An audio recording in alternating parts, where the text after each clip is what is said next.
Suspense. Autolite and its 96,000 dealers present Miss Joan Bennett in Statement of Mary Blake, a suspense play produced and edited by William Spear. Harlow, where did you get those suspenders? Hap, my envious end man, those are Autolite Stay Full battery suspenders. What queer animals on them? Is that a camel? That Hap is a contented camel with a smile from hump to hump. He knows that Autolite Stay Full batteries are the batteries that need water only 3 times a year in normal car use.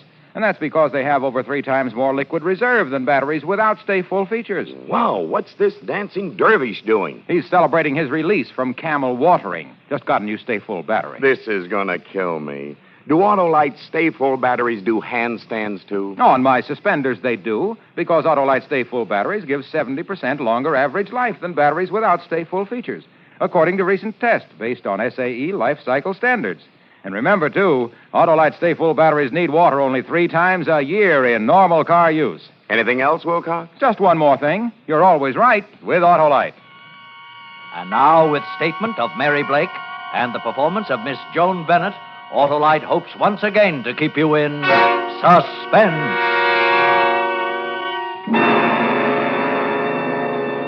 I found myself at the far end of a long corridor, the length of it stretching before me in a winding pattern, the walls of it a thick, impregnable cement. There were no windows, only a small opening high on the wall to my right. Through this, a single shaft of light fell into a pattern which told me there were iron bars on that one small window. At first, it seemed that I was alone in this place. I stood huddled and afraid, unable to move. Somehow, I had the feeling that soon I would not be alone. Then, faintly, from out of the darkness ahead of me, I heard him coming with slow, shuffling footsteps. The walk of a man who has not long been without his eyes. I saw his cane first. A slim thread of white in the blackness before me. I watched it, tapping up and down in a nervous rhythm.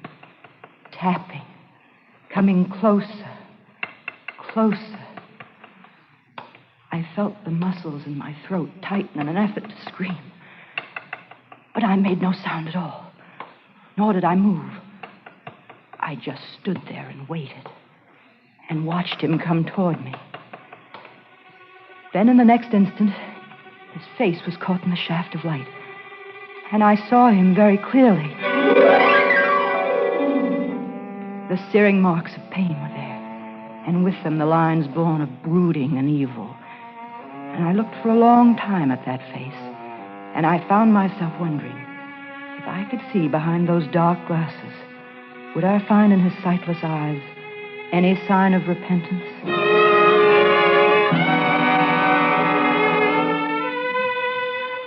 I remembered suddenly how Gregory Martin had looked the first time I saw him.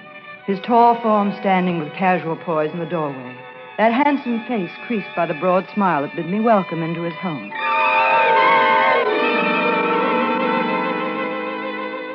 Hello, Miss Blake. Come in, won't you? Thank you.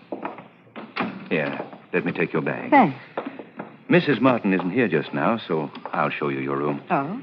I think you'll find it very comfortable. In fact, I hope you'll enjoy your life here and your work with me. Oh, I'm sure I will. I'm a little overwhelmed to find myself actually about to work with the Dr. Gregory Martin. Oh. When you've gotten your things unpacked and had the chance to catch your breath a bit, perhaps you'll join me for coffee. Wonderful. Then I'll show you through my laboratory.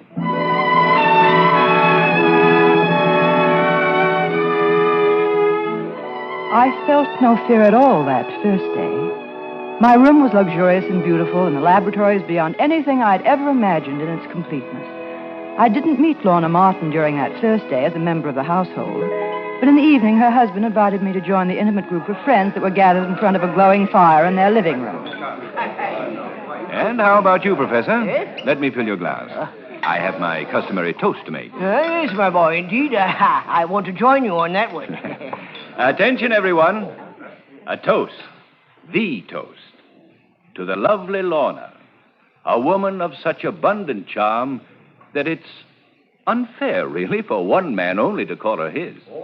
But 3 years ago, she made her choice, and I found that it was such a commendable one that I, for one, think we should forgive her.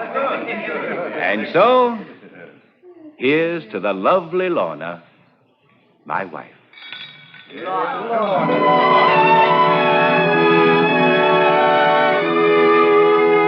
I joined in Dr. Martin's toast to his wife, and at the same time studied the faces of the people who were gathered in a semicircle around the room. There was a glint on the glass of one man's pince-nez that gave his face a weird, somewhat supernatural look. He was smiling broadly in the direction of Mrs. Martin, and his teeth in the light of the fire seemed to be made entirely of gold. I looked then at Lorna. She was looking past the others at her husband, and although she was smiling, I saw that there were tears in her brown eyes. Beneath her polish and exquisite breeding, she was insecure and afraid.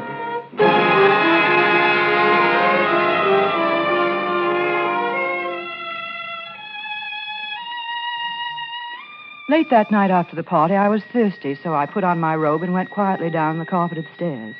The big double door that led into the living room was closed, but I could see that a lamp was lit inside the room. And then as I passed by, I heard her. She was sobbing softly. I turned quickly to go back to my room. I didn't want to be placed in the embarrassing position of hearing something I shouldn't. But before I'd gotten out of earshot, I heard her sobbing stop suddenly with a noise that sounded like the flat of a palm hand hitting hard against a cheek.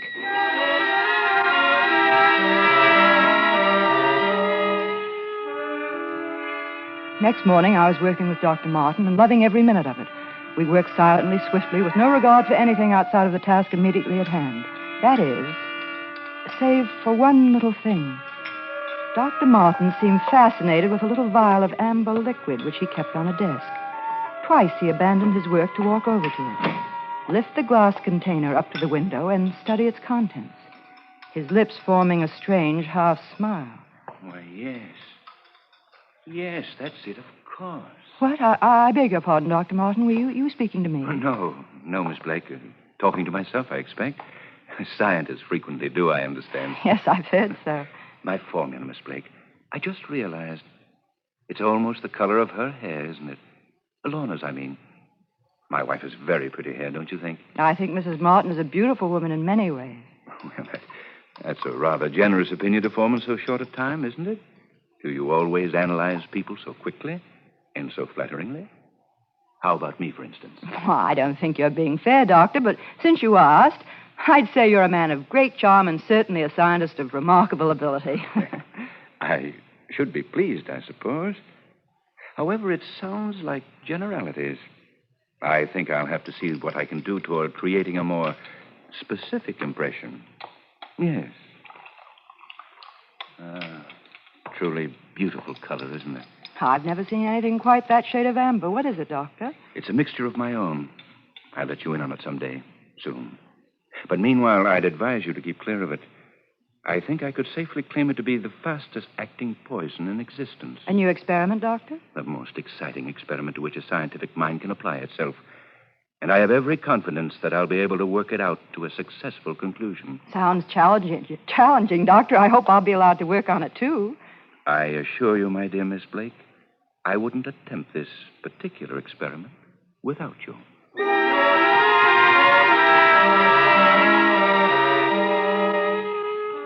Neither of us made mention of his poison again, and indeed it seemed that the doctor had quite forgotten it. We were both working hard on the completion of his current project.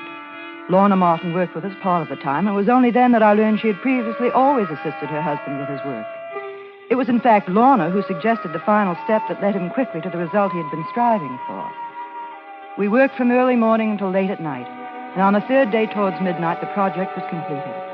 We had a late supper, and after a glass of liqueur, I left the doctor and his wife and went to my room. Yes? I'm sorry. Were you asleep? Oh, no. No, I was just sitting here relaxing, Doctor. I'm still too excited to do any sleeping. Well, that's exactly how Lorna and I found ourselves feeling. So we decided to sit up and talk a bit over another glass of liqueur. We wondered if you'd join us. After all, this has been a three-way victory, Miss Blake. We want you in on our triumphal toast. Oh, that's a generous thought. I'm afraid I wasn't much more than a spectator in this instance. Oh, nonsense. Come along. Well, I am certainly eager to talk with Mrs. Martin. I had no idea she was an active colleague of yours in the laboratory. Oh, yes. Lorna's been of tremendous help to me. In the past, I would say she's been quite indispensable. Lorna's brilliant mind amazed me from the first moment I met her. Here we are. Lorna, my dear, Miss Blake and I were just having a most engrossing conversation, wholly about you. It seems Miss Blake has been greatly impressed by the work you've done on this idea of mine. Oh, Dr. Martin, you're making it sound as if I had minimized your own work. I didn't mean... Well, of course you didn't. I do understand. And you needn't make apologies in my direction for your appreciation of my wife's talents. Here now. A liqueur for you, Miss Blake. Same as earlier? Please. There you are. Thank you. Lorna, dear. How about you? Your glass can stand a little replenishing, I should imagine. Let me see. No. Why, you still have some that you haven't even touched. In the few seconds that had passed since Dr. Martin and I had entered the room, 3 distinctly sharp and clear thoughts had crossed my mind in sudden, quick succession. And each of them struck at my insides like the painful puncture of a thin, sharp blade. 1, that Dr. Martin, professionally, was insanely jealous of his wife. 2, that it was totally unlike Lorna Martin not to speak to us as we entered the room. And 3, that Dr. Martin had just gone over to his wife to make absolutely certain that she was dead.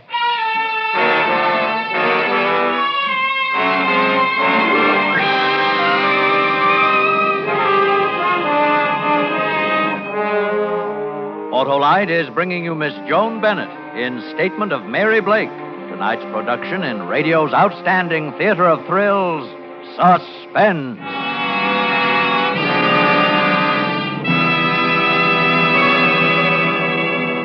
Say, Harlow, can I get a pair of those Autolite Stay Full battery suspenders? Hap, there's a catch to these suspenders. Of course. Wouldn't be suspenders without a catch. Well, to get a pair of these, you'll have to rave about that special feature of the Autolite Stay Full battery, the fiberglass retaining mat that protects every positive plate to keep the power-producing material in place for longer life.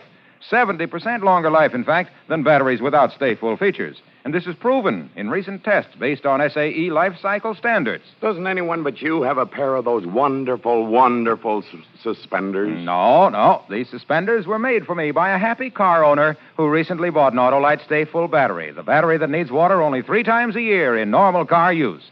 Said he couldn't thank me enough for telling him about it. So, friends, see your Autolite battery dealer tomorrow. And remember, you're always right with Autolite.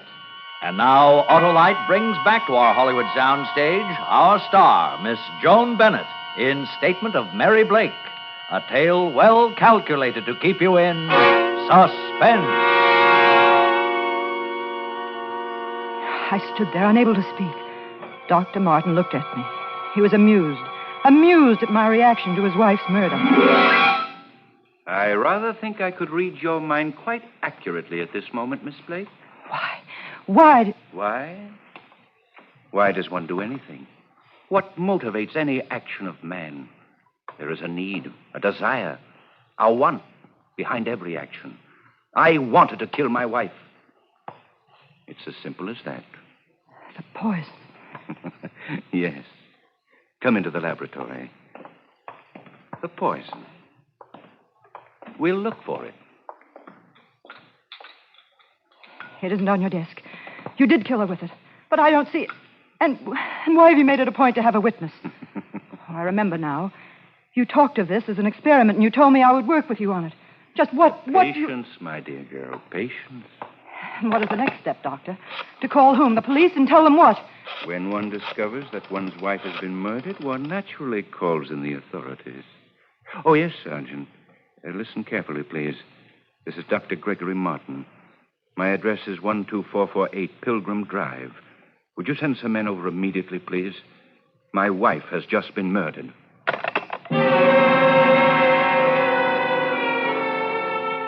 The complete realization of what he had done seemed to come upon me all at once. A sudden delayed shock that hit me with the impact of a hammer blow. I looked at him, and he seemed a total stranger. A maniac whose next move I could not predict. He was laughing, and while he laughed, I reached desperately behind me, closing my fingers tightly around the glass container I felt in. and I prayed that it contained something that would serve as an effective weapon against the murderer. With one quick movement, I flung it full in his laughing face. And I watched it eat away his skin like a sheet of tissue paper in a soaring flame.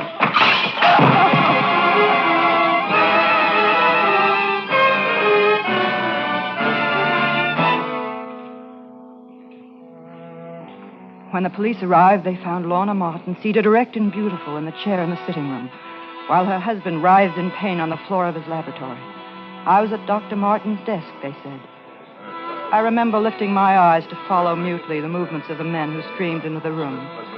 Through the door, I could see them bending over the body of Lorna Martin, and I watched with a strange, detached curiosity as two interns administered temporary treatment to Dr. Martin's injuries. Then they took us away. The three of us. I don't remember much about it.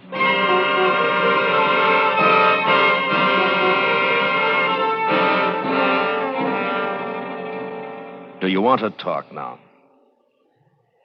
Come now, Miss Blake. We realize that you've been under a great strain. We want to find out exactly what happened, and we must know exactly what part you played. You know, in view of what has happened to Dr. Martin and his wife, a man so revered and well-known, we will be subjected to a great deal of pressure to bring someone to justice for this thing. Justice? How can Lorna Martin ever know justice? Let's hear your story, Miss Blake, from the beginning. There were 3 people alone in that house when this happened. And of them, only you were able to speak. Now, let's hear what you have to say. How about it? All right. You'll talk on the stand.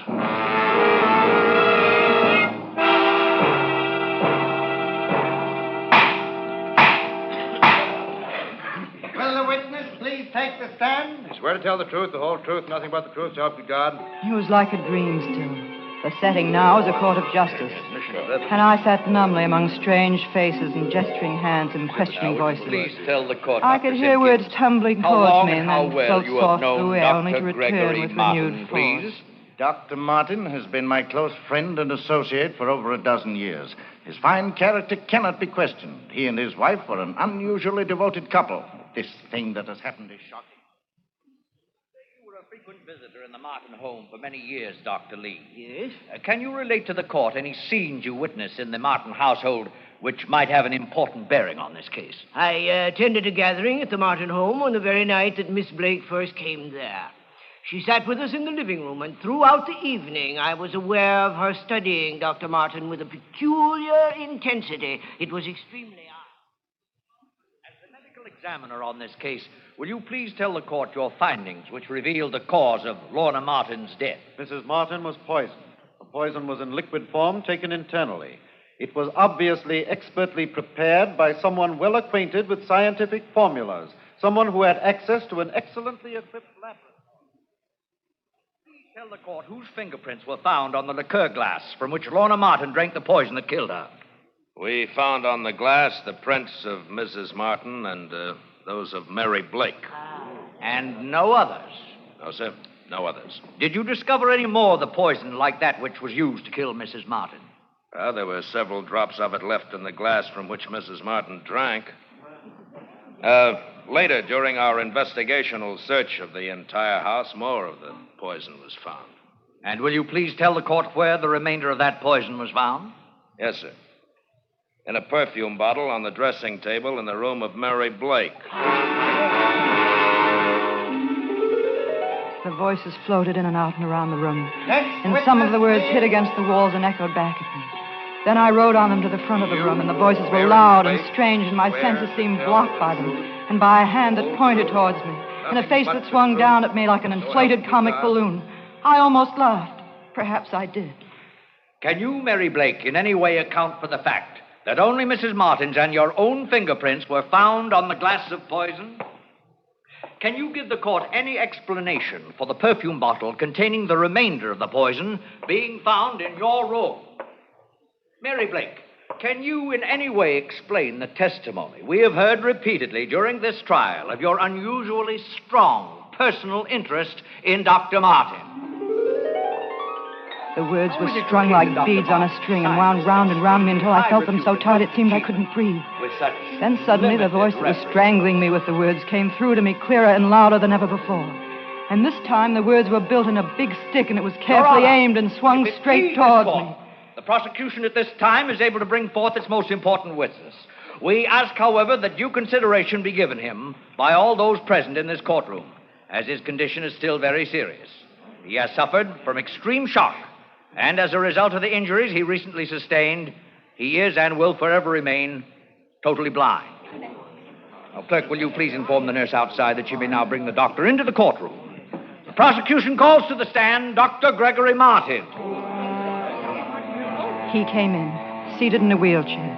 His hands and almost all of his face, save an open slit across his mouth, swathed in thick white bandages. There was something about seeing so handsome and powerful a figure so completely incapacitated. An involuntary gasp escaped from my own lips as well as from those of every person in the crowded courtroom. Without a word being spoken, the prosecution had easily scored its most effective point. And after Dr. Martin had finished his spoken testimony, the big stick of words came down upon me with full force. Mr. Foreman, ladies and gentlemen of the jury, how do you find the defendant? We find the defendant guilty as charged. Then more words. Words coming at me with final flattening blows. This court hereby sentences you to the Women's State Penitentiary for a period of not less than 99 years.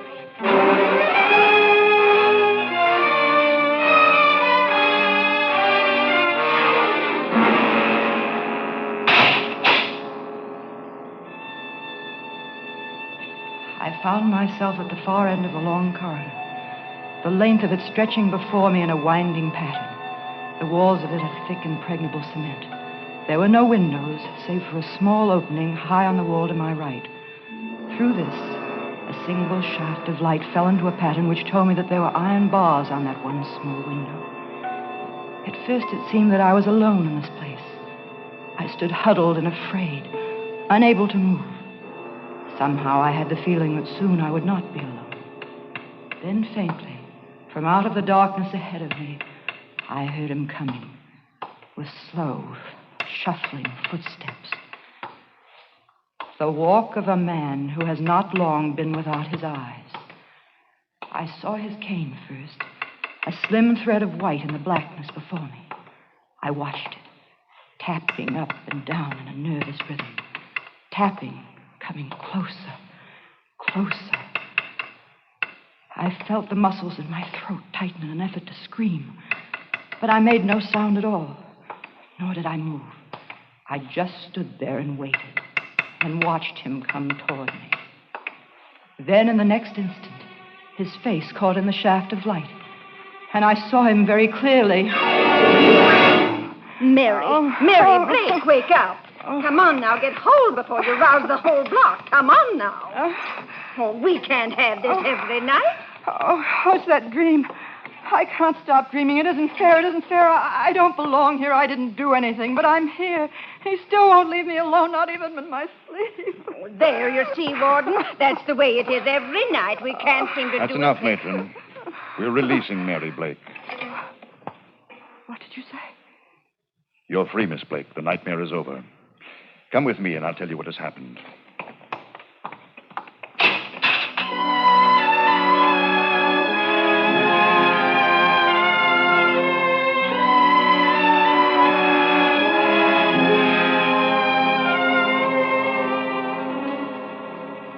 Miss Blake, the state has no way of returning these weeks of freedom it wrongly took from you, nor of erasing the shock and heartbreak you've been forced to suffer. We can only hope that it has not too deeply embittered you and hasn't totally destroyed your faith in the justice one customarily finds in our courtrooms. There seems to be a limit to bitterness, Warden. I find that what I feel now is not a release from injustice, but a release from fear. I know that he can never reach me again, even in my dreams. How can I be so sure of that?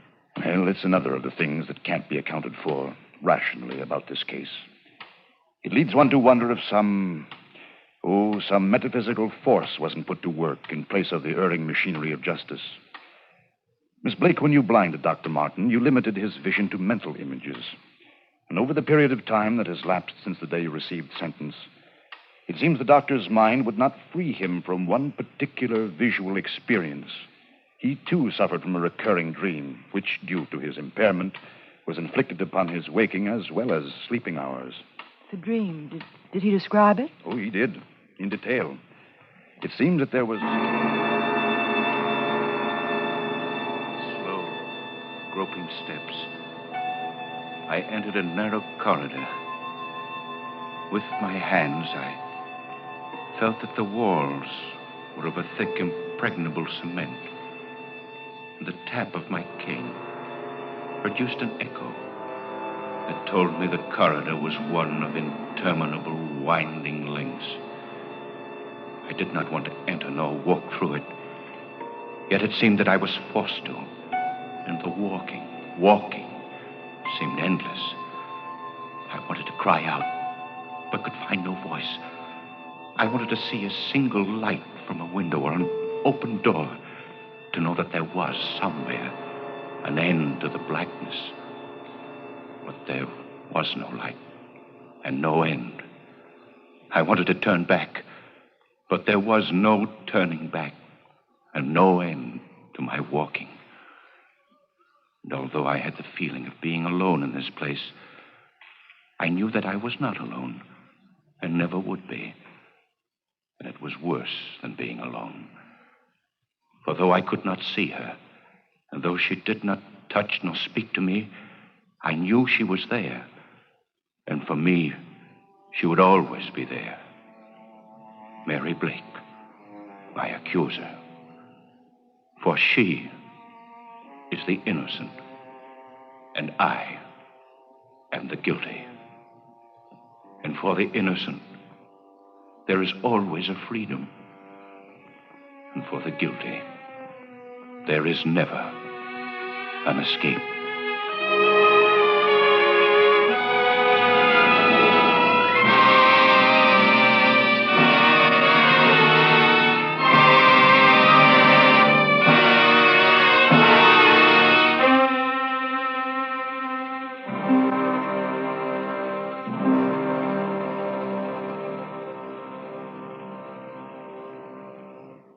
Suspense, presented by Autolite. Tonight's star, Miss Joan Bennett. Hello, I just ran out and bought a Autolite Stay Full battery. Now, do I get a pair of those wonderful suspenders? Well, Hap, you sway me. But let me say a word about the more than 400 products made by Autolite for cars, trucks, planes, and boats in 28 plants coast to coast. These include complete electrical systems used as original equipment on many makes of America's finest cars. Spark plugs, batteries, generators, coils, distributors, electric windshield wipers, starting motors, bullseye sealed beam headlights. All engineered to fit together perfectly, work together perfectly, because they're a perfect team. So, friends, don't accept electrical parts supposed to be as good. Ask for and insist on Autolite original factory parts at your neighborhood service station, car dealer, garage, or repair shop. Remember, from bumper to tail light, you're always right with Autolite.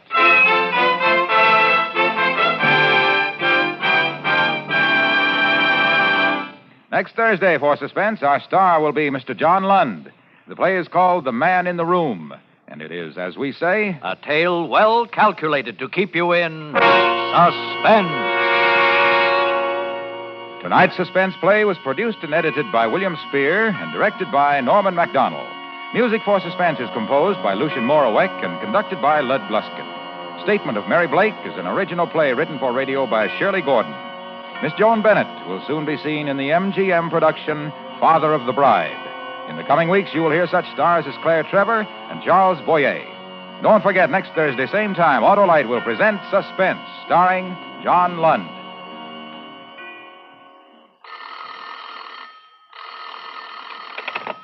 You can buy Autolite Stay Full batteries, Autolite resistor or regular spark plugs, Autolite electrical parts at your neighborhood Autolite dealers. Switch to Autolite. Good night. This is CBS, the Columbia Broadcasting System.